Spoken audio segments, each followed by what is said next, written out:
Ei pessoal, seja bem-vindo ao TEDcast. Hoje a gente vai ter uma entrevista super especial com a Andréa Luz, não é, Inácio? É isso aí, a Andréia é uma profissional da psicologia e vai conversar com a gente sobre saúde mental, né? Principalmente nos dias atuais, onde trabalhar remoto, né? Saber separar o profissional do pessoal, deu umas dicas muito importantes também para a gente tentar evitar alguns Os estresses, burnout, enfim. Então é um assunto muito importante, né? A gente cuidar um pouco da saúde aí. E vale a pena conferir porque tem bastante conteúdo e dicas que ela trouxe muito importante para nós. É isso aí. E não esquece, pessoal, dá o like aí no canal, segue a gente, né? Liga o sininho ali, que vai ter sempre conteúdo muito bacana. Então segue com a entrevista.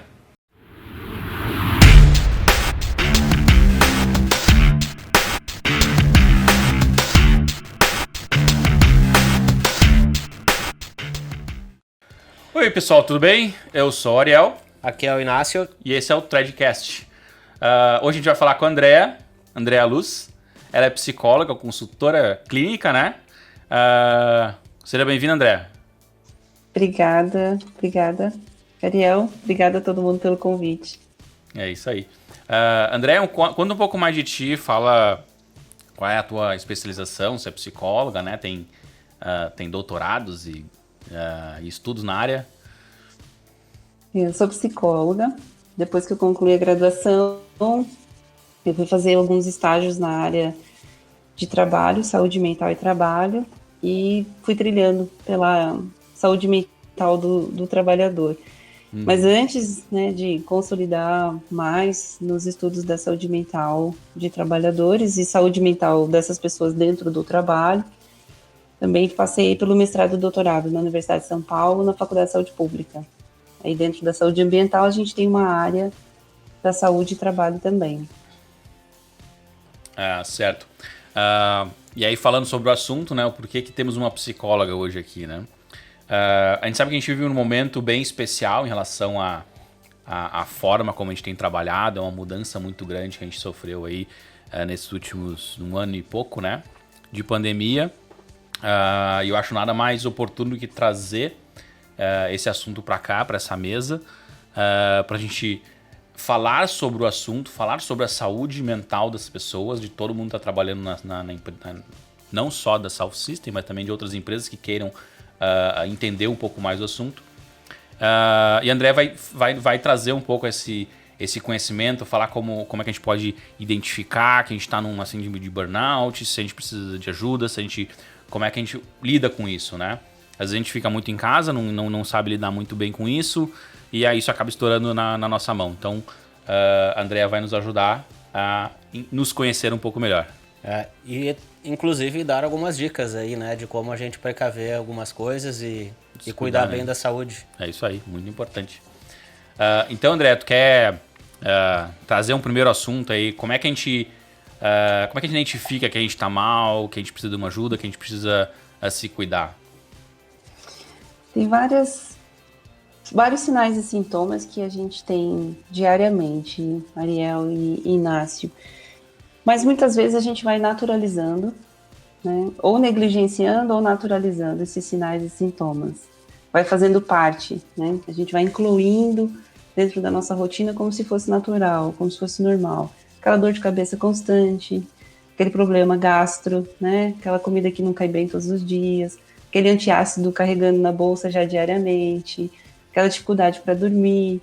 Então a gente vai naturalizando aos poucos, né? Aquilo vai fazendo parte da rotina e a gente não se dá conta que são sinais e sintomas ali que a gente precisava, né? Precisa, na verdade, colocar mais atenção e identificar as fontes geradoras. O que está acontecendo, né? De onde estão vindo tantos sinais e sintomas?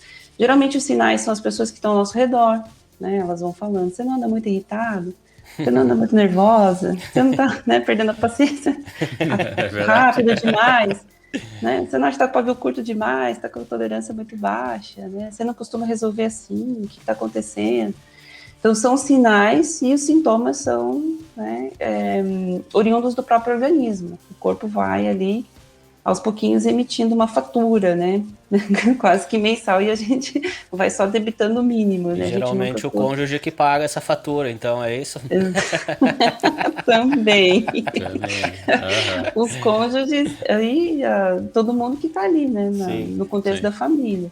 Lógico que num momento de distanciamento agora, a gente tem vários novos estressores na vida, né? Estamos passando por ter que desenvolver novas estratégias quase que diariamente para lidar com as novas adversidades. Então a saúde mental sempre foi importante, né? E dentro das organizações também. Mas eu acho que esse último ano, né, devido a toda a situação que a gente está passando, também acelerou, né? Eu diria que acelerou 3, 4, talvez até 5 vezes aí todo o processo que a gente levaria mais, a gente construiria com mais tempo, talvez não com o tempo que a gente gostaria da área da saúde mental, mas a pandemia acelerou, mas ao mesmo tempo não deu tempo das pessoas digerir tudo, né? Então, também a gente precisa pensar com calma, né? As implementações dentro das empresas precisam ser revistas, precisam ser pensadas. As novas políticas de trabalho precisam incorporar aí a saúde mental. Mas eu acho que na vida também. Eu acho que as pessoas começaram a colocar mais foco na saúde física e mental, principalmente nesse último ano.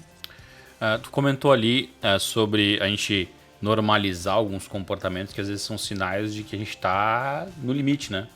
Sim. E aí eu me recordo, assim, tem várias discussões e assuntos que fala, né? Sobre algumas romantizações de alguns comportamentos que são bastante estressantes, né, da vida da pessoa, né? Tipo, o tal do romantizar o workaholic, de, não, ele tá trabalhando 24 horas por dia, ou a pessoa tá trabalhando por muito tempo, né? E aí, como é que funciona isso, né? Como é que a gente vai lidar com às vezes, alguns ambientes, alguns lugares que tu vai trabalhar, onde características que são, na verdade, estressoras, né, como tu comentou, devam ser tratados como algo a ser melhorado ou mudado, né? Porque tem alguns comportamentos que não são interessantes serem levados adiante ou serem colocados como algo romântico, alguma coisa bacana, né? Ou tu identificar aquilo como bom, né? Sim. Eu acho que a gente sempre tem os riscos, né? Em todas as dimensões a gente tem os riscos. Qual é o risco de você ter uma jornada? A pessoa virou 24 horas trabalhando, né? Ou ela tem uma jornada de 12 horas, né? Tem uma jornada aí de 80 horas na semana, né? Ou uma intensa. A intensificação da jornada, geralmente, há alguns casos que, sim, há bastante romance, né? É romantizado, a gente tem um histórico cultural, né? Que a pessoa que trabalha não pode ter pausa, não pode ter lazer, não pode tirar um cochilo na sua pausa, né? Não pode ir lá dentro da organização, ter um espaço, né, para essa descompressão, ir lá, ter uma poltrona, e ela dormir, tirar um cochilo. Né? Então, culturalmente, isso depende muito da organização. Tem muitas organizações que já veem os benefícios da pausa e até estimula, incentiva a pausa. E outras empresas não, né? Você ainda tem culturalmente e uma cultura maior da nossa organização geral de trabalho, mas a gente tem as subculturas também. Cada departamento, cada área também tem as subculturas. Então, às vezes, tem algumas áreas que, assim, se você não for o cara que vai virar essas 24 horas, você não serve para aquela área. Sim. Né? Porque aquela área já está o pacote completo, né? Você já toma você já toma um medicamento? Não, então comece a tomar que você vai entrar para o ar. Você já toma? Não, então você não pode ir para essa área. E o pior é que, assim, a gente sendo sendo profissionais de TI, na nossa área tem demanda até o infinito, né? Sim. Se a pessoa quiser trabalhar 24 horas por dia, óbvio que é um excesso, né? Um exagero, ela vai ter coisas para fazer, né? E esses dias aconteceu comigo, eu comecei a mudar um pouco o meu hábito de organização e refletir tudo que eu faço, colocar na minha agenda. né? Por quê? Porque daí eu vou lá e reservo os espaços de horários onde eu tô fazendo coisas. E na parte do meio-dia não tinha nada ali na agenda. Daí o que acontecia? As pessoas viam que o Inácio estava livre de meio-dia e marcavam reunião de meio-dia. Eu falei, não, ele tá livre ali, não é porque eu estou livre, é porque naquele horário eu quero almoçar. Né? Eu quero manter o meu ritmo de almoçar ao meio-dia todos os dias. Isso... Imagina, eu tenho que falar para as pessoas, olha, meio-dia, 1h30 da tarde, 2 horas da tarde, eu almoço, tá? Eu não quero trabalhar nesse horário, eu preciso me alimentar, tenho minha família também, né? Não, tem uma série de coisas por trás disso. Então agora eu vou lá na agenda e coloco almoço. Não marquem nada no almoço, né? Parece um negócio simples, sim, né? Mas eu acho que começa dessa forma, né? O que a Andrea tá nos trazendo aí, são essas pequenas coisas, mudanças, onde tu não vai mais conseguindo separar um pouco da tua rotina, das tuas coisas, da tua família, do teu lazer e do trabalho, né? Sim. E existe também momentos e momentos, né, Inácio? Às vezes, se você tá numa fase da vida que você colocou a carreira em foco, né, você tá no momento de vida, ou a família permite, a organização da sua vida, a qualidade da sua vida, né, qualidade de vida que você tá no momento, você tá numa organização do momento daquela vida que você quer focar na carreira. E aí, alguns dias, você se doar mais, né, ok. Mas, se você sente que isso tá trazendo mal-estar, né, isso não tá trazendo benefício, isso tá comprometendo a tua relação conjugal, tá comprometendo a sua relação amorosa, afetiva, né, comprometendo o seu relacionamento interpessoal com seus colegas, tá comprometendo a sua relação com seus filhos, com as suas lideranças, enfim, você vê que o que você está fazendo já não está fazendo muito sentido para você, já está no automático, né, você já não está vendo mais fonte de aprendizado naquilo, isso já está gerando desconforto, você já se sente mais estressado, mais desgastado. Aí você tem que ponderar, né? E, opa, peraí, o que está acontecendo, né? Por mais que a gente tenha muitas atividades profissionais, muitas ocupações, muitos cargos, às vezes você tem uma alta demanda, mas às vezes você tem bastante autonomia. Então você também tem como decidir, como fazer e quando fazer. Isso diminui o impacto da saúde mental de uma alta demanda, né? É lógico que isso tem que sempre ter um equilíbrio, né? A gente vai colocando várias coisas. Parece um jogo, um Tetris, né? A tua agenda tá ali toda preenchida, vê um espacinho, uma pecinha, coloca outra pecinha no lugar. Como se a gente não precisasse, né, dentro do dia, ter várias dessas janelinhas, né? Não só no almoço. Para você se repor fisicamente, para você repor a fadiga, para você não ter, né, esse excesso de fadiga ao longo do dia, para você repor o seu processo cognitivo, né, te trazer de novo para uma consciência corporal de que essa pausa é importante. E a pausa, ela precisa ser incorporada ao longo do dia, seja para alimentação, para o descanso. O que acontece bastante nos últimos tempos, que eu ouço bastante, principalmente dentro das organizações, é que as pessoas ocupam todos esses espacinhos, sobra muito pouco, e quando sobra, ela consegue fazer uma refeição no horário, ela consegue tirar 5 minutos para descansar, tomar uma água e ao banheiro, ela se sente culpada por não estar fazendo outra coisa e ela sabe que vai acumular para o dia seguinte. Então, a naturalização disso, a gente corre risco também de uma hora quando chegar maior, né? Então, a gente vai lidando com esse sofrimento diário, mas chega uma hora que esse sofrimento pode virar um adoecimento. E aí, quando vai fazer um adoecimento, aí você vai ter que ter uma intervenção maior. Às vezes, tem casos que você precisa de um afastamento, vai precisar, às vezes, de uma medicação, né? Um apoio psicológico, psiquiátrico, às vezes até medicamentoso, né? Então a conta vai ficando maior. Muito bom. Eu acho que essa questão, o equilíbrio é a chave, né? A gente saber até onde é o nosso limite para ambos os lados. E quando acontece, assim, André, de uma pessoa, né, ter um burnout, a gente vê esse termo sendo muito utilizado hoje. As pessoas estão chegando a um ponto onde já não tem um estresse alto e até, digamos assim, até estourar, né?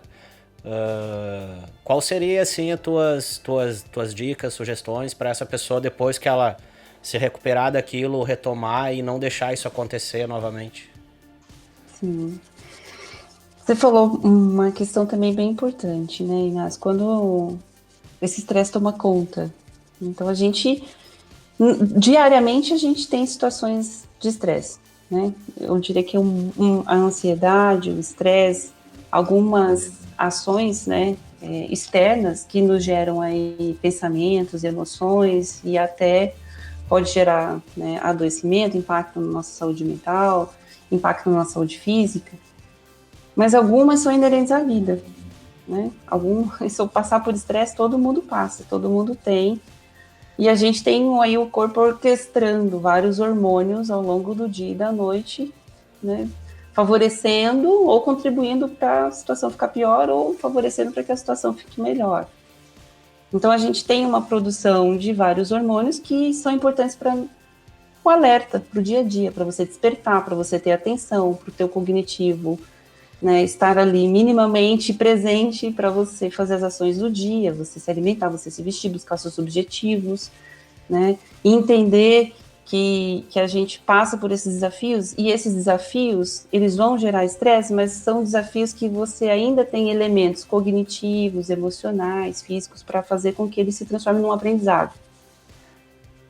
Quando você vê que essas situações, né, passam desse estresse cotidiano, diário, e que pode ser uma fonte de energia e de aprendizado, quando você vê que são fatores estressantes que você não está mais dando conta, eu não estou conseguindo mais lidar, né, com esse estresse, eu não consigo remover, eu não consigo criar novas estratégias para lidar com ele, né, você vai tendo aí um esgotamento das suas capacidades cognitivas, emocionais, físicas, e aí vai para uma síndrome de esgotamento profissional também. Né, o que você está fazendo vai perdendo sentido, você vai tendo uma despersonalização da sua atividade, ou seja, aquilo que você conseguia nomear, entender, fazer por prazer, né, por alegria, te dava satisfação, aquilo vai perder nesse sentido também, né, numa fase de um esgotamento, né, numa síndrome de esgotamento profissional. E você vai caminhando para um estágio de adoecimento. É uma condição pré-adoecedora. E dali você pode desenvolver outras doenças mentais. Então, a gente precisa sempre observar, né, o que está acontecendo. Se a gente consegue nomear esses desestressores, identificar, nomear e lidar com eles. Se você não está lidando bem com eles, é hora de buscar ajuda de profissional especializada, por exemplo. Uma psicoterapia, né? Uma linha da psicologia que você se identifique, que faça sentido para você, uma nova atividade, incorporar uma atividade, né? Você colocar no seu to-do list aí como prioridade, né? Além de tudo que eu tenho que fazer hoje por mim, o que eu posso fazer hoje? Eu vou fazer uma leitura sobre isso, eu vou ver um vídeo sobre isso, vou ver um áudio sobre isso, vou buscar uma psicoterapia, vou buscar uma meditação, uma respiração, uma prática de uma atividade física, né? Você também pode... O que a gente não pode também é pensar assim, eu preciso resolver isso, né? A saúde mental não pode ser também algo que a gente deixe para depois, mas também não pode ser algo que a gente coloque assim, preciso resolver isso, preciso resolver agora, sem pensar no planejamento, né? No plano de ação. Porque aí você corre o risco, né, de fazer aquela chama, fazer terapia, depois de um tempo a coisa começa a melhorar, você já descuida, não vai mais, não faz mais, abandona. Né? Então você tem que ter um plano de ação para dar sustentabilidade a um tratamento primeiro, né? O que eu posso incorporar no meu dia? Não adianta eu colocar várias ações e depois não dar conta. Fico frustrado porque eu não estou dando conta, né? E é como muitas vezes a parte da atividade física. Tem gente que gosta, tem gente que gosta de nadar, tem gente que gosta de correr, ginástica, academia, alguma coisa assim, tem gente que acha enfadonho, não consegue. E aí coloca uma meta que precisa fazer, não atinge essa meta e fica mais frustrado, e gera mais frustração, mais estresse, mais ansiedade. Acaba que esse teu novo planejamento, essa tua nova atividade, em vez de ser aquilo que seria para te aliviar, para tranquilizar, passa a ser mais um compromisso de trabalho, digamos assim, né? Entra na mesma categoria do tipo, tá, é mais um fator que eu tenho que me preocupar, igual a fazer uma reunião, né? Então tem que pensar bem nas ações, né? Porque tem que ser algo que realmente tu gosta e... Senão só vai piorar. Exatamente, é como você se propõe, né? Você não curte musculação, mas você colocou lá na sua prioridade que vai fazer a musculação. Mas se não é a sua vontade, né? Você não se identifica com aquilo, vamos pensar em alguma outra coisa. Chega uma hora e vai preferir a reunião com o chefe do que a ir pra musculação. Ô chefe, não quer uma reunião agora? Tava no horário da academia, preciso de uma desculpa pra não ir. Porque você tem coisas que você prefere, aí você vai querer arrumar uma gaveta de meia, dobrar roupa, passar roupa, você vai ter várias outras coisas que você vai colocar no lugar, porque a gente também tem os nossos sabotadores internos, né? Então a gente também tem nossos modelos mentais, nossos sabotadores aí atuando, e aí quando a gente coloca uma meta como essa, que a gente sabe que vai ser difícil, eu acho, por exemplo, a musculação é enfadonho, é chato, eu não curto, não consigo, mas eu coloquei que eu vou fazer. E aí você começa a se boicotar, isso mesmo, você prefere uma reunião, você acha uma desculpa, coloca outra coisa no lugar, dá desculpa que não deu, aí você paga a fatura no mês, né, pensando, ok, tudo bem, eu não fui, mas eu vou pagar porque o mês que vem eu vou. Aí você não vai de novo, quando ou você já vê, você assina paga um ano, né? Não, eu vou assina um ano que é mais barato. Esse negócio de assinar um ano aí, academia... Quem nunca assinou um ano? Foi 2 meses, nunca vai né? depois. E aí a gente corre o mesmo risco com a saúde mental se a gente colocar um plano muito difícil de atingir. Então a gente precisa também pensar nas ações que faz sentido, que a gente consegue colocar nesse cotidiano.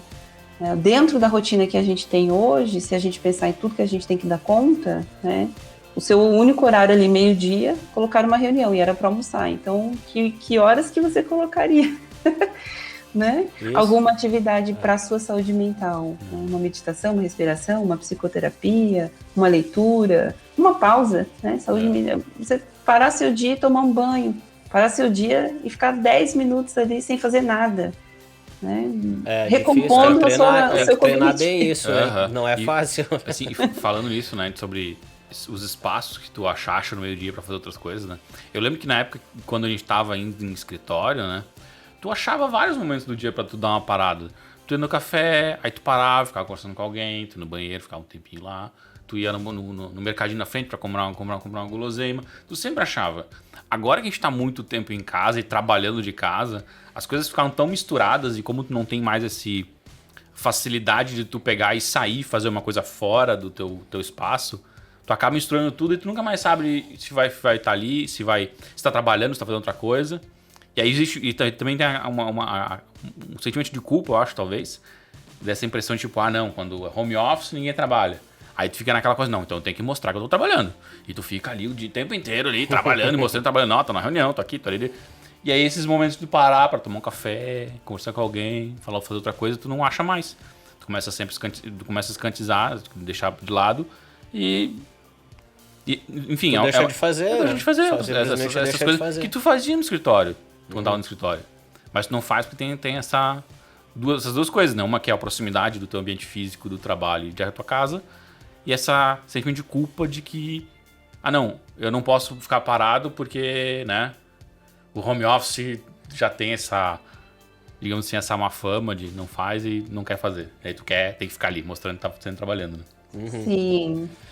Aí tem o home office como ele é e como as pessoas pensam que é, né? É verdade. Hein, Andréia, e o que as empresas poderiam fazer para ajudar mais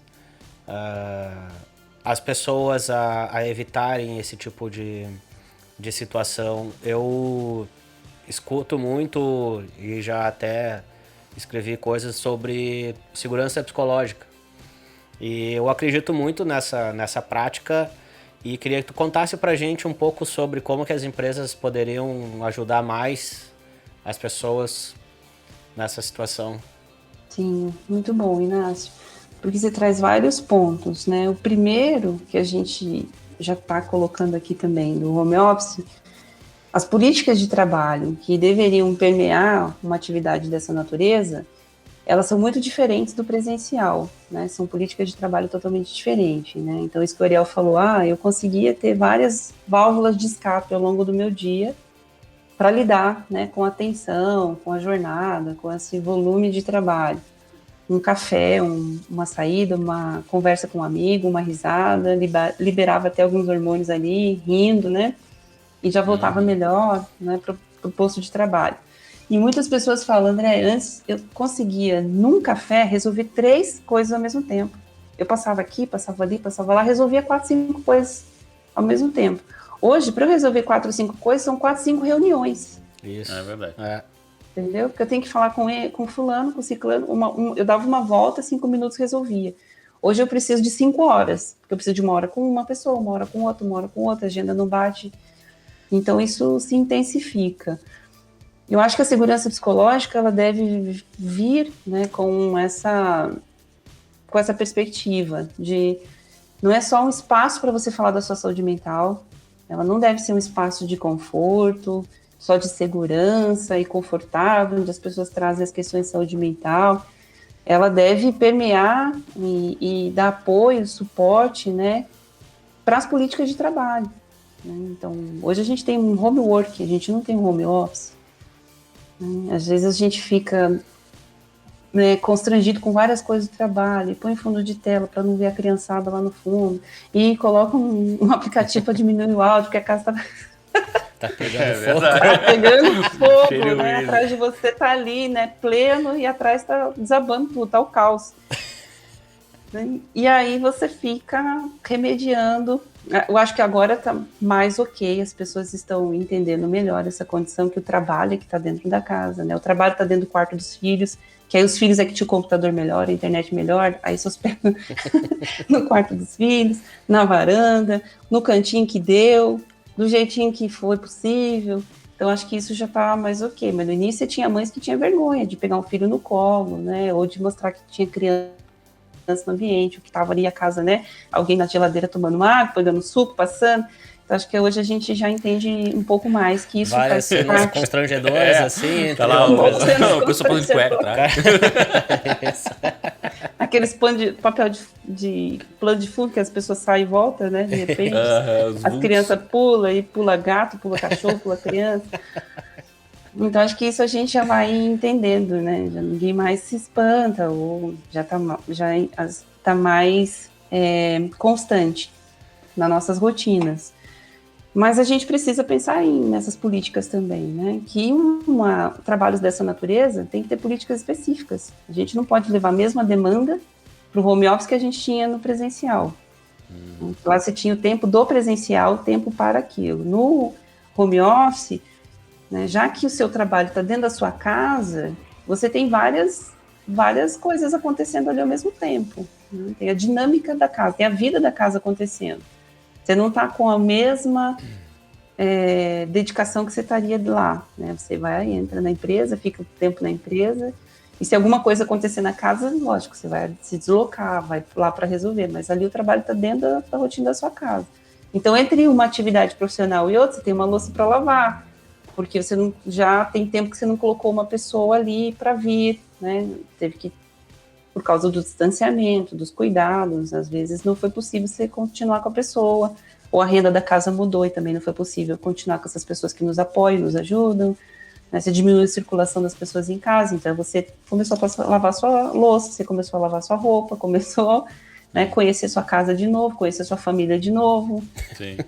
Entender. E essas funções da casa também aumentam, né? Aumentam porque tu vai passar o dia inteiro dentro de casa. Então tu tem que sempre trabalhar mais. É sempre uma louça tá fazendo, um café novo tá fazendo. Então tudo isso gera outros trabalhos. Gera mais trabalho. Mais trabalho fazendo. Isso. Você tinha as pessoas na empresa que limpavam o seu banheiro, agora você que limpa o seu banheiro. Você tinha a pessoa na empresa que, né, trocava água para você, limpava o seu filtro, agora é você que tem que fazer. Você tinha uma questão da sua internet, da falta de energia, você tinha aqui para resolver, agora é você que tem que resolver. Você que tem que lavar seu banheiro, lavar sua louça, lavar sua xícara, lavar seu copo. Tu recebe uma entrega em casa do correio, tu tem que descer para pegar. Exatamente. Então você tem essa dinâmica, essas políticas, né, passar por essas políticas, né, de novas organizações faz parte. A segurança psicológica pode ajudar nesse sentido. onde você tem espaços ainda para essas coisas continuarem acontecendo, que também não adianta a gente achar que vai tudo mudar tão rápido, né? Que a gente vai ter uma boa organização, se permanecer em home office, ou se for para o híbrido ou para o presencial. O presencial a gente vai ter que aprender novamente, né? Muitas pessoas se sentem seguras e depois de tanto tempo em casa agora ter que sair de novo, né? Pegar um transporte coletivo ou ir para o ambiente de trabalho, ficar todo mundo. Algumas pessoas ainda estão se preparando para isso também. Então você tem várias áreas aí onde a empresa pode colocar a segurança psicológica em pauta e pensar, né, que os pilares dela podem dar suporte. Então, a gente tem alguns pilares como poder se expressar, né, então as pessoas precisam falar de saúde mental? Precisam, mas além de espaços de falar de saúde mental, a segurança psicológica prevê que você tem espaços de abertura no geral, onde as pessoas possam colocar aquilo que não está caindo bem, não está legal, né, tá causando desconforto, né, tem causado incômodo, desconforto, ela não está conseguindo lidar. Também é um espaço que tem que ser discutido esse acolhimento dessas demandas, mas a organização tem que estar preparada para ouvir, né, ter uma escuta ativa, ter empatia daquilo que está sendo trazido. As pessoas não têm que sentir medo de levar ou se expor, ou seja para contribuir. Ela não pode ir para um lugar, né?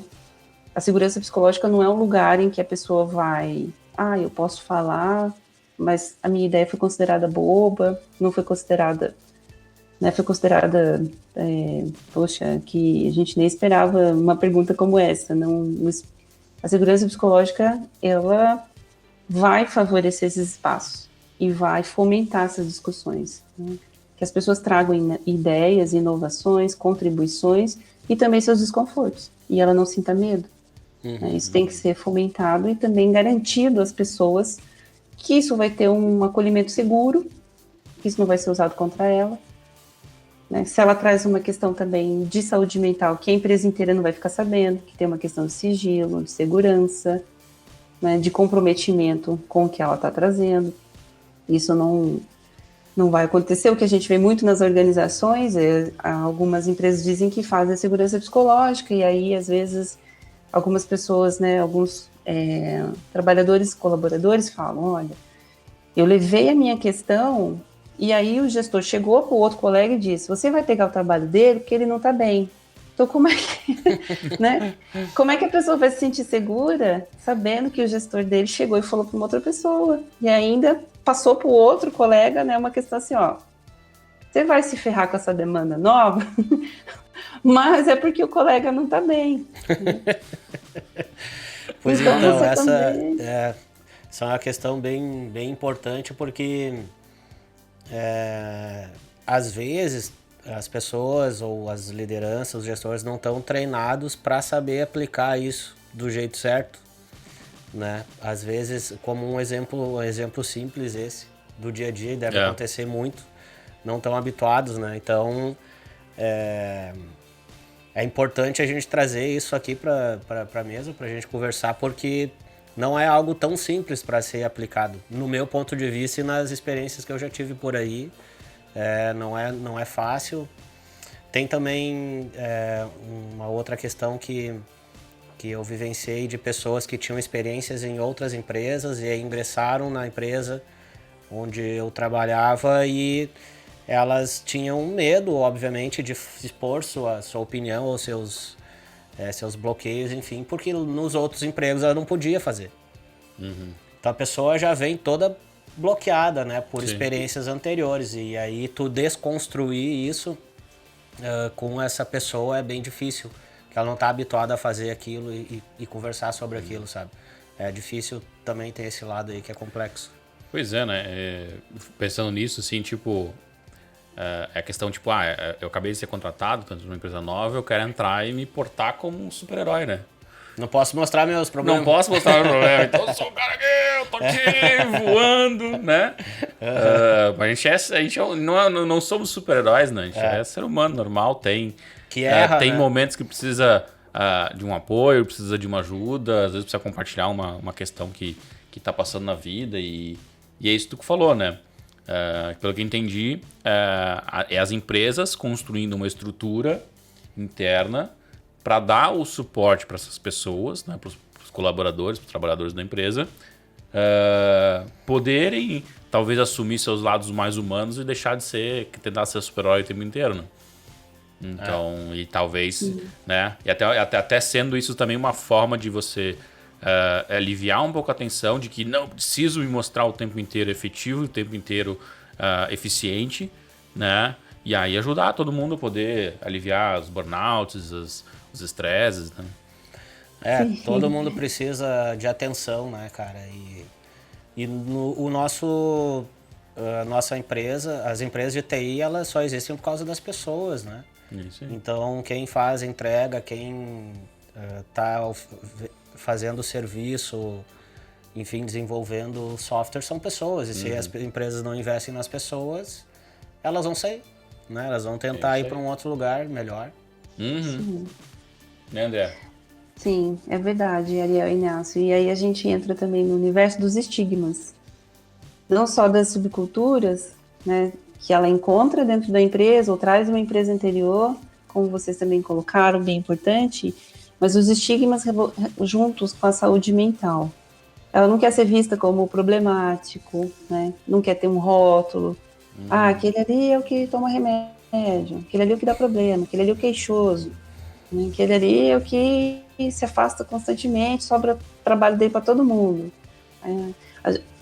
Apesar de estarmos, né, ainda não, ou já, né, no século que estamos, né, falando de saúde mental como estamos, com esse assunto tão difundido, a gente encontra muitos estigmas ainda, né, como a pessoa preguiçosa, né, falta alguma coisa para ela fazer, falta força de vontade, falta religião, né, falta gratidão. A gente ouve ainda muita coisa relacionada à saúde mental, né? Ela tá vendo, não tem uma religião, tá vendo, não tem alguém, tá vendo, não tem força, né? É uma pessoa fraca. Então, justamente por esses rótulos e esses estigmas é que as pessoas gastam mais tempo e energia escondendo uma questão de saúde mental, né? Tem estudos que falam já que ela gasta 3 vezes mais energia escondendo uma questão de saúde mental do que se ela colocasse foco em acolher, né?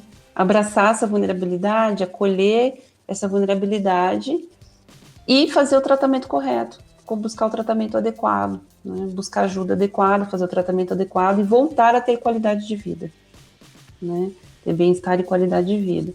Então, tem vários estudos que mostram isso também, que muitas pessoas não buscam ajuda ou escondem, né, até onde conseguem, ou até vir um afastamento, ou até o líder não entender e mandar para o RH. E aí, lá no RH, na hora da demissão, é que vai identificar que era uma questão de saúde mental, que a pessoa estava adoecida ou fazendo tratamento. Né? Então, não há esses espaços, né, que a segurança psicológica coloca, né, como premissa para que isso seja conversado sempre, né, seja identificado. Essa leitura desses sinais com alguém que está adoecido, uma mudança de comportamento de alguém do time, uma sinalização de alguém do time que alguém não está bem. E às vezes esses sinais, essas leituras não acontecem e vão só ser desencadeadas e vão acabar lá numa demissão, num desligamento, que aí vai se descobrir que era alguma coisa nesse sentido. Então, as pessoas têm por conta do medo dos estigmas e dos rótulos ainda envolvidos com as questões de saúde mental, elas acabam escondendo, não procurando ajuda, não falando. E a segurança psicológica deve promover esses espaços com segurança, né, preservando a identidade das pessoas, né, tendo um fluxo muito claro para todo mundo. Quando uma pessoa precisa de ajuda, quem entra? É o líder? Tem uma área de RH da empresa? Né, tem alguém do suporte de saúde? Tem um assistente social? Tem um psicólogo? A gente tem parcerias? Então, esse fluxo, né, de abordagem e encaminhamento dentro da empresa, ele deve ser claro para todo mundo. Se eu não estou bem, quem eu procuro? Né? Os planos de comunicação das empresas são muito divulgados, né? Quais são os canais de ajuda? Todo mundo sabe qual é o canal de ajuda? Se eu não me sentir bem, eu sei qual é o canal que eu preciso procurar? Então, essas premissas da segurança psicológica, né, são importantes. Elas seriam pensadas, esses pilares, né? o pertencimento, né, as pessoas se sentirem acolhidas como são, ninguém ter medo ali de ser como é. Isso envolve questões de inclusão, de diversidade, antirracismo, anti-assédio moral, anti-assédio sexual, né? Ou seja, as pessoas precisam se sentir pertencentes a esse grupo, né? E se sentirem acolhidas também, né? O sentimento de pertencimento, ele é bem importante e altamente protetivo para a nossa saúde mental, né? Então, isso também, esses espaços, né, que você vai poder contar com os relacionamentos interpessoais, ele é bem importante para a segurança psicológica também. Sim, muito bom. E como é que eu vi que tu comentou sobre o líder? Como é que tu vê a questão do líder como dando suporte para esse tipo de situação assim no dia a dia? É bem importante o papel da liderança. Inácio, não é um lugar fácil de estar, né? Tem que ter muita competência, muito conhecimento, né? Tem que ter muito hard skills, mas também tem que ter muito soft skills, né? A gente sabe que não é um lugar tão fácil e confortável. Ele é uma posição difícil. O que eu percebo bastante dentro das organizações é que a liderança consegue lidar melhor com questões de saúde mental, não sendo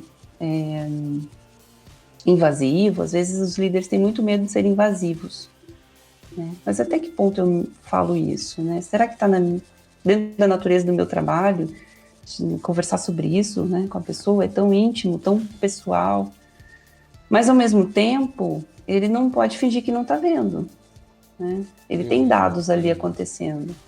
A pessoa às vezes está com mais dificuldade, né? Não está conseguindo, está se afastando mais, ou está sempre se queixando que tem alguma questão. Então, assim, ele está vendo que tem alguma coisa acontecendo, então alguma abordagem precisa ser feita, até para ajudar essa pessoa a encaminhar o apoio adequado para ela, né?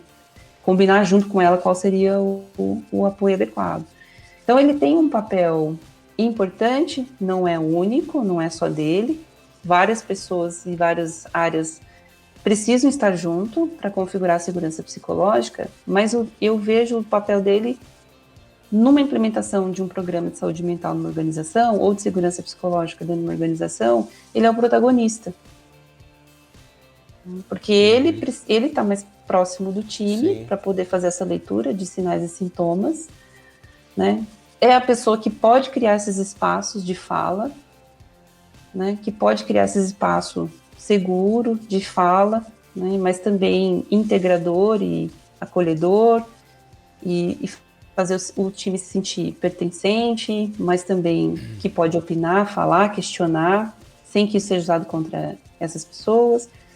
Então ele tem esse papel importante, mas eu percebo que quando a liderança tem sucesso neste papel protagonista, quando ele consegue exercer esse papel protagonista, quando ele entende que ele também pode adoecer. Antes de ser líder, ele é colaborador da empresa, e antes de ser colaborador da empresa, ele é um ser humano, né? E também pode adoecer. Então, quando ele consegue entender que cuidar da saúde mental dele é importante, para que ele possa cuidar do time, muitas vezes isso vem de uma forma mais natural. Aí ele vai conseguir colocar empatia em prática, né? Essa escuta ativa, esse acolhimento, né? Todas as habilidades aí que as lideranças têm, né? De inteligência emocional e de comunicação com o seu time. Sim, muito bom. Inclusive, eu acredito muito nisso, no líder como protagonista, e também eu vejo que isso gera mais confiança e aumenta o relacionamento das pessoas com o seu líder. Sim. E de certa forma a pessoa podendo confiar nessa pessoa, contando alguma situação que tá ruim para ela, né? Essa outra pessoa tentando ajudar, isso gera muita confiança, e isso vai gerar um time muito forte, né? Muito unido, um time que vai sempre pegar junto e vai ter muita colaboração, as pessoas ajudando as outras. Então, essa abordagem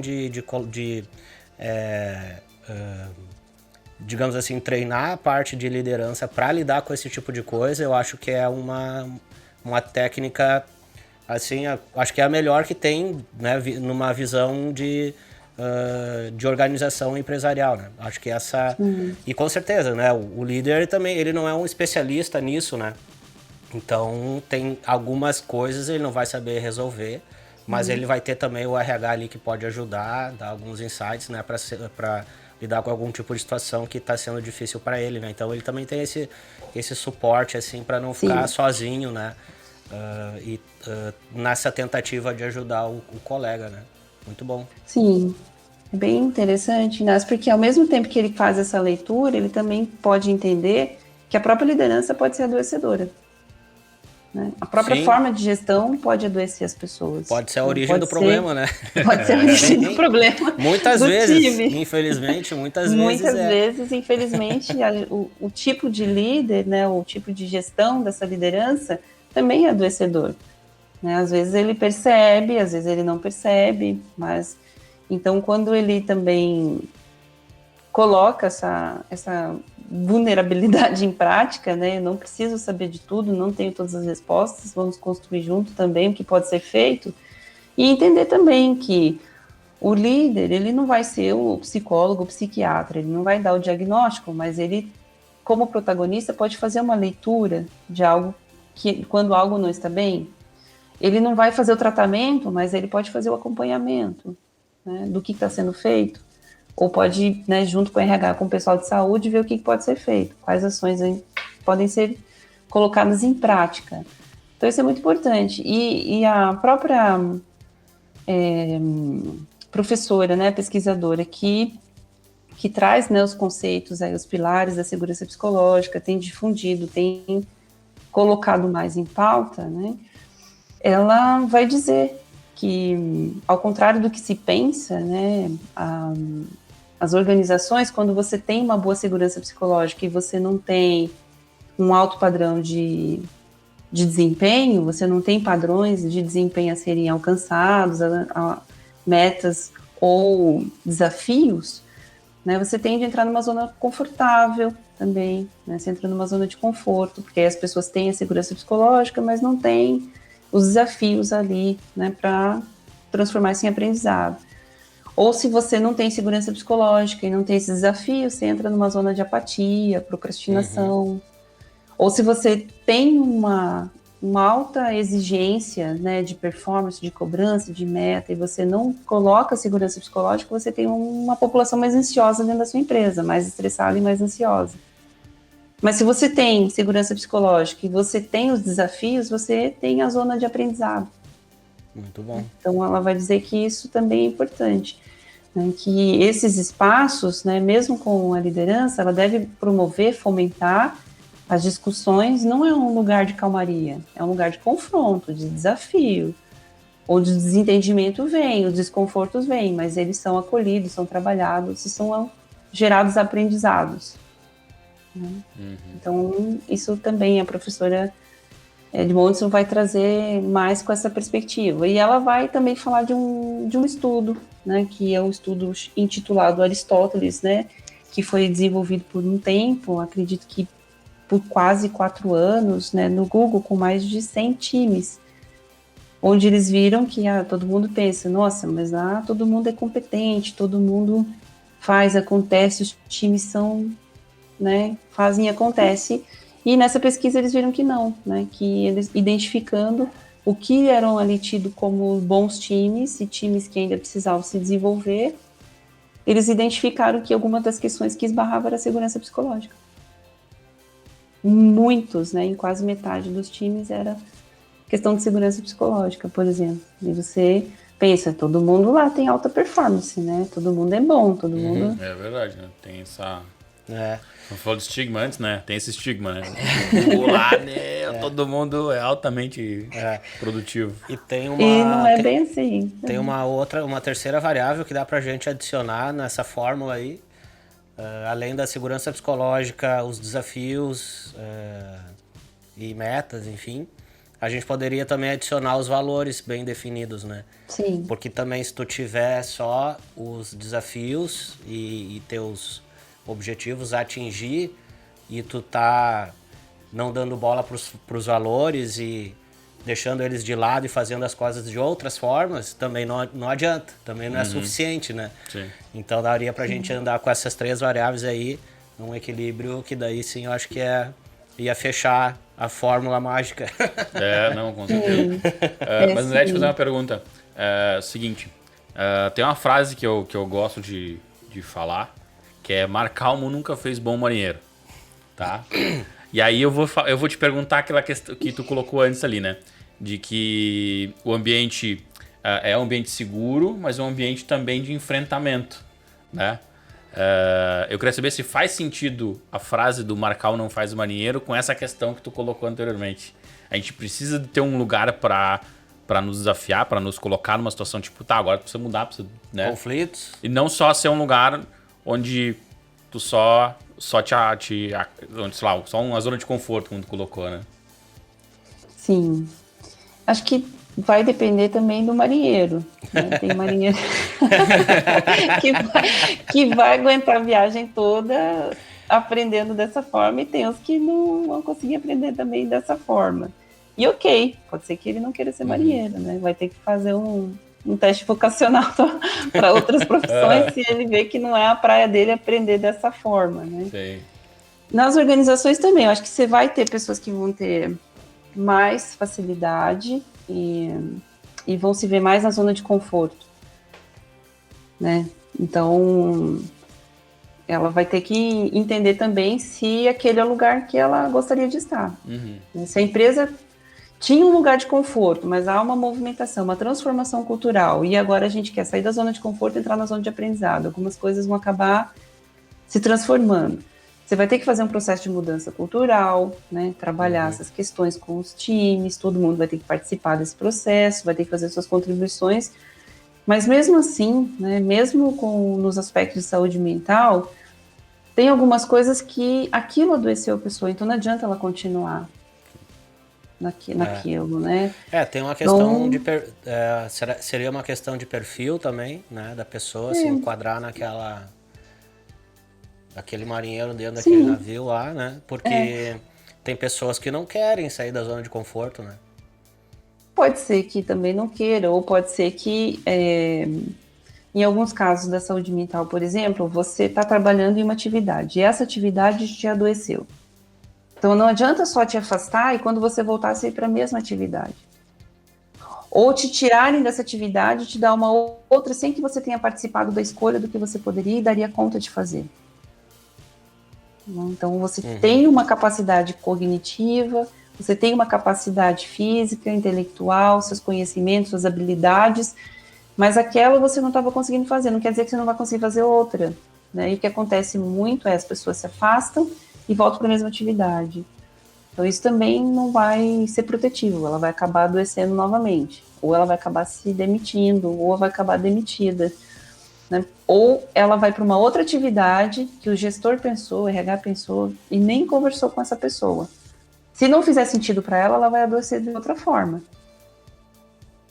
Né, também. Então, as políticas, né, de reintegração ou de, como você disse, incorporar práticas ou, né, colocar que esse mar agora está agitado, se ela participou da construção, se ela participou da escolha do mapa, do roteiro, de onde o barco está indo, como o barco está indo, que equipamentos que está levando, né, se ele pôde construir isso junto, provavelmente o aprendizado dele vai vir melhor, né? E as estratégias dele de enfrentamento para esse mar, ele vai estar mais preparado. Então é um barco que a pessoa quer estar no barco, né? A pessoa tem que querer estar no barco, né? Também, ela participou, ela viu construir, sabe que ele não vai afundar, porque ela estava ali junto, decidindo, né? Construindo também. Então a gente também precisa pensar dessa forma, né? O que a gente geralmente tem você vai para o mar agitado, porque é assim que a gente vai fazer esse marinheiro ficar bom, com essa prática. Mas ele não participou dessa decisão, né? Ele não participou dessa construção. Então, Provavelmente alguns vão melhor com essa forma e outros não, né? E o que a segurança psicológica vai dizer é isso, né? Ela tem que ser uma transformação cultural, né? Tem que ter enfoque esses embates do relacionamento interpessoal, mas todo mundo precisa participar dessas construções também, é mais saudável, né? Emocionalmente mais saudável. É lógico que a gente tem muitas coisas dentro de uma organização que isso não é possível. Certo. E quando não é possível, isso também tem que estar claro para as pessoas. Até aqui a empresa negocia, daqui para cá a empresa não negocia. O que é negociável e o que não é negociável. O que a empresa tem que responder juridicamente, né? O que a empresa tem que responder por protocolos, por questões de segurança, né? Por várias outras razões, mas tem que estar claro para todo mundo, né? O que adoece são as informações que não batem. O que adoece é a diferença do líder falar uma coisa e fazer outra. A empresa praticar uma coisa, né, na fala e fazer outra na prática. Então, desde o mestrado, o doutorado que eu trabalho na área da saúde do trabalhador, em todas as empresas que eu estive dentro, não importa o tamanho, não importa a natureza do trabalho dessas empresas, o que a gente vai, quando vai mapear estressores no trabalho, por exemplo, a empresa tem uma demanda e fala que está com uma questão. Quando a gente vai falar com as pessoas, a questão esbarra em falta de clareza nas demandas, né, falta de clareza nas metas, falta ver sentido lá na ponta do que ele está fazendo. Ele está fazendo uma parte que ele não consegue ver o todo, não é claro para ele esse todo. Né, falta clareza das interfaces do trabalho dele com outras áreas, com outros setores. Falta plano de carreira, né? Não é claro o plano de carreira, não é claro o plano de desenvolvimento, não é claro, né? Então, assim, e aí você vê que o que eles trazem como questões que podem estar ali adoecendo, às vezes é bem distinta daquilo que a empresa tinha, que às vezes é até uma demanda muito mais complexa, né? Quando o RH traz uma demanda, né, as diretorias pensam, às vezes eles têm até uma demanda mais complexa do que aquilo que a gente vai encontrando de fato na prática com as pessoas. Né? E geralmente as pessoas falam isso, olha, falta ser claro o plano de carreira, falta ser claro as políticas de premiação, falta ser claro, né, a composição salarial, né, esse desenvolvimento com o tempo, quanto eu vou ganhar daqui tanto tempo, onde eu vou estar daqui tanto tempo, o reconhecimento, né? Reconhecimento é uma coisa que aparece muito, como descontentamento muitas vezes. Então você vê que são outros elementos, às vezes alguma outra demanda bate do que as pessoas estão sentindo, do que as pessoas que estão pedindo um mapeamento dessa natureza, mas às vezes é até alguns elementos que seriam até mais alcançáveis. Certo. E me diz uma coisa, como é que hoje, tipo assim, uma empresa, digamos que ele está vendo o programa aqui, um diretor de empresa ou um profissional do RH está vendo o nosso vídeo aqui, eu gostei da ideia, quero fazer também isso na minha empresa. Como é que funciona? Você falou, você é consultora, né? E aí é o teu trabalho fazer esse plano de como implementar da questão de segurança psicológica. Né? Sim. A gente geralmente precisa entender qual a necessidade, se esse programa de segurança psicológica ele vai fazer parte de um programa de qualidade de vida, se a empresa já tem um programa de qualidade de vida e já tem ações que ela possa integrar, né, que a saúde mental vai ser um pilar de um programa de qualidade de vida ou bem-estar. Né? Hoje em dia as empresas já têm essas preocupações e tem muitas coisas acontecendo. Né? Não é que a empresa não está fazendo, eles fazem saúde emocional, fazem saúde mental, mas às vezes não está com esse nome, não está com essa perspectiva. Então a gente precisa entender primeiro o que tem, né, quais são as demandas, fazer os mapeamentos adequados, porque a gente, por mais que você tenha alguns estressores que são iguais para todo mundo dentro das organizações, às vezes você tem uma coisa que estressa todo mundo dentro da empresa. Mas depende da área, são estressores diferentes, são coisas diferentes. Cada área tem suas necessidades, tem que gerenciar suas questões ali, seus problemas de formas diferentes. Então, às vezes, você tem questão geracional, né? As gerações, os propósitos, né? Faixa etária, às vezes, tempo de empresa, gênero. Então, você tem várias subculturas que também precisam ser contempladas, também precisam ser acolhidas dentro de um programa, né? Por mais que você esteja fazendo um programa para todo mundo, há algumas peculiaridades que precisam ser mapeadas. Eu acho que a empresa, quando ela for pensar, eu quero fazer um programa de segurança psicológica na minha organização, ela tem que ter abertura para ouvir todas essas dimensões, para ouvir todas essas populações, todas essas subculturas e tentar minimamente levar ações para tudo que ela mapear. Né? Ações que contemplem também toda essa diversidade e essas subculturas. Eu imagino que eu fiquei, enquanto a Andrea ia falando, eu fiquei imaginando assim no dia a dia implantando um programa desse, sabe? Eu acho que dependendo da empresa ou do porte, deve ter muita informação, muita coisa que é surpresa e que deve incomodar algumas pessoas, né? Gera um... também eu acho importante assim dizer que sempre quando a gente vai levantar informações, dados, cavocar coisas dentro da empresa, a gente vai trazer informações. Mexer umas pedras, você não sabe os bichinhos que tem embaixo da pedra. Exatamente. Não, e que às vezes outras, isso pode chatear pessoas, né? Que tipo assim, tem um cara lá responsável e tá lá na área dele tá cheio de problema, entendeu? E aí isso pode gerar esse tipo de coisa também, né? Mas a empresa tem que estar querendo resolver, tem que estar preparada para isso, né? Mas uma consultoria também, Inácio, ela deve ser cuidadosa nesse sentido. Sempre quando a gente vai fazer uma implementação de um programa de saúde mental, de segurança psicológica numa organização, a gente não deve levar resultados dessa forma, como a gente mapeou que sua área é problemática. Isso causa um impacto muito grande. Não, tem que usar outras palavras. Essa costura aqui, vai embora. Entendeu? Olha, a gente viu aqui que é a sua área que é o problema, entendeu? Então, como é que pode chegar isso para quem está nessa área, né? Se as pessoas já não estão, né, já não estão bem, já está com um processo de adoecimento, já tem ali um indicativo de presenteísmo, que é quando as pessoas trabalham já com sintomas de adoecimento, né, caminhando para um absenteísmo, que é o afastamento por questão de adoecimento, seja físico, seja emocional. Então, se você já tem ali um time que está sofrendo, que não está legal, imagina, né, vir um resultado impactante dessa forma. Então, dentro da implementação de um programa de segurança psicológica, você trabalha muito com o time de saúde, mas você trabalha muito com a preservação da identidade de todo mundo também. A ideia não é sair dando laudo de quem está bem e quem está mal. A ideia é mapear as questões que estão dificultando o trabalho, estão dificultando da sustentabilidade para essa empresa, porque uma empresa, né, ela precisa de sustentabilidade para suas tarefas, para suas ações. Ela precisa viver a longo prazo, né? Não dá para viver remediando curto prazo, porque você não vai ter longevidade. A empresa não vai ter longevidade.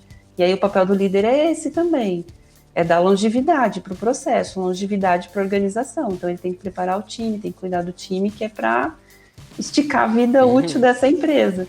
Então, para que você possa fazer isso, você mapeia essas estruturas, né? Você não mapeia problema, você mapeia o que está com dificuldade para dar essas estruturas. Fantástico. Bom, André, então, se alguém precisar da tua ajuda aí, podemos deixar teus contatos aí pro pessoal? Claro. Aí? Então tá, a gente vai deixar aqui os contatos na sequência do vídeo, tá? Então quem quiser entrar em contato com o André para conversar sobre segurança psicológica na sua empresa, sim, fica à vontade. Sim. Se alguém já tá com aqueles sintomas, né, achando que eu já tô dando capim para bicicleta, tô falando com coisas, isso aqui, André, isso é normal, a gente, né, preciso de ajuda, então tô numa situação assim, me identifiquei com vários pontos, tô com gap de memória, saio de casa, não sei se fechei a porta, tô aqui na sala, fui na cozinha, abri a geladeira, já não sei nem o que ia pegar, não tô conseguindo dormir. Todos aqueles sinais diários de que alguma coisa está acontecendo, a gente não quer ler, não quer ver ou naturaliza, né, são aí pontos importantes de atenção, né? Eu sempre digo que quando a gente não cuida da saúde mental, a gente tem aquele efeito no lago, né? Quando você joga uma pedra em linha reta, e aí vai abrindo as dimensões, não vai? Os círculos, né? Vários círculos. Aí você tem ali a situação que está comprometendo a saúde mental, aí afeta quem está do teu lado no trabalho, a esposa, o marido, o companheiro, companheira, filhos, né? Aí você briga com o companheiro, que briga com o filho, que vai descontar no cachorro, no gato, no papagaio, vai em todo mundo. Então, quando você vê que está atingindo todas essas dimensões da tua vida, é hora da gente colocar foco e cuidado. Muito bem. É isso aí. Queria agradecer a presença, Andréia. A gente está chegando mais ao fim de mais um programa aí do Tradecast. Agradecer demais a tua presença, a tua explicação e teu esclarecimento sobre esse assunto que é tão importante. Foi excelente, a gente ficou bem satisfeito aqui com o que a gente aprendeu. Eu aprendi muito aqui. Né? O máximo que a gente podia contribuir é fazendo perguntas bobas para tentar entender um pouco mais o que acontece com a gente, né? Estamos no espaço de segurança psicológica. Isso aí. Ninguém vai saber. É só a gente aqui conversando, não tem mais ninguém, as pessoas não vão ficar sabendo isso aí. Eu também queria agradecer, André, achei fantástico a nossa conversa. Acho que cada vez mais as pessoas têm que conversar sobre isso. Trazer isso à tona, porque é através dessas pequenos ajustes e mudanças que vão fazer os lugares de trabalho cada vez melhor, né? Acho que é importante também a pessoa que está com aquele problema e não quer contar, que em algum momento ela conte para que alguma coisa possa ser feita, né? É isso aí. Ou se ela está num lugar e nada vai ser feito, ela vai ver que aquilo não é um bom lugar para ela, então já troca. Exatamente. Cuidar da saúde mental não deve ser nem difícil, nem solitário. Né? É isso aí. A gente precisa de ajuda, de profissional especializado, precisa contar com esses apoios. E é bom, faz parte. É natural que a gente precise de ajuda. É isso aí. Muito bom. André, quer deixar Obrigada. um recadinho final e mandar um alô para o pessoal aí? Bom, quero agradecer pela oportunidade, pela experiência. Gostei bastante desse bate-papo. Espero que possa ter contribuído, de alguma forma, levar pelo menos uma questão, né? Acho que alguma coisa que ela disse faz sentido. Vou olhar com calma, vou buscar me conhecer melhor, né? Não pense só o aspecto da saúde mental como um cuidado do adoecimento, né? Pense no aspecto da saúde mental como um processo de desenvolvimento do autoconhecimento, para melhorar em tudo na sua vida, né? Todas as dimensões da sua vida melhoram quando você se propõe se conhecer. Você vai aprender seus limites, suas potencialidades e aprender a dizer não, né? Também, sem sentir culpa, sem sentir remorso, sem fazer sua pausa, cuidar de si, sem se sentir culpado, né? Então, acho que vocês possam fazer essa reflexão, né? Se colocar em primeiro lugar, né? O autocuidado e o autoconhecimento em primeiro lugar, para que você possa dar sustentabilidade e longevidade para a sua vida, para a sua qualidade de vida também. Que legal, show de bola. É isso aí. É isso aí, pessoal. Agradecer também você que assistiu esse vídeo, esse Tradecast com a gente, também para quem ouviu, né? E não esquece aí, quem está nos ouvindo, quem está nos acompanhando pelo YouTube, segue o canal, vamos lá, dá aquele like, né? A gente agradece aí vocês. E também é bom para vocês, se você não está acompanhando aqui os assuntos que a gente está falando, aí está publicando aí de 15 dias. E para quem está nos ouvindo aí pelos aplicativos de podcast, também segue o canal, dá um like aí, ajuda muito, tá ok? Tchau, tchau, pessoal, até a próxima. Obrigada, gente. Tchau, tchau.